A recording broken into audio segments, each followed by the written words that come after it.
Is the queue truck the one that backs up on the highway? Please explain its process. John, if you would, could you answer that question about kind of how those trucks move around within a work zone and why they do that? Sure. As I'd mentioned, we settled on a standard where they leapfrog each other. So in an initial setup, you would want to put the first truck about a half mile to a quarter mile in advance of where the queue exists. You'd have a second truck upstream, so behind that first truck, ready to step into place.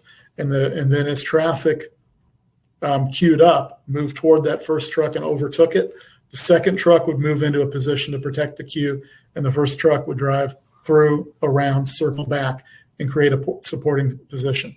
So we have 2 queue trucks by the standard in operation. Only one should be actively protecting the queue. The other one is supporting it. Typically, contractors don't want to back up on the interstate, although we've seen some instances where they have.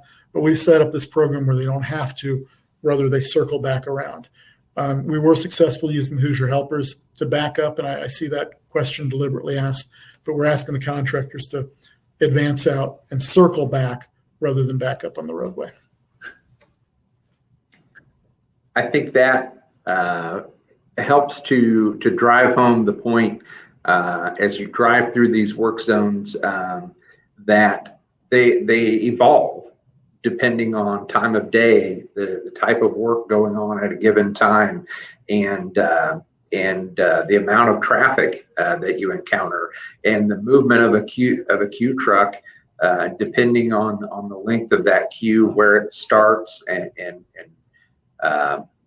where it starts at one time of day versus another time of day, is just one example of why it's so important to always be alert, avoid those distractions, keep your full attention on driving so that you can be prepared to adjust and recognize that driving through a work zone at 9 a.m. on a Sunday may be very different than driving through at 7 a.m. on a Tuesday. And so we use those queue trucks at different locations, different positions within a work zone to give that appropriate amount of advance warning to help keep everyone safe.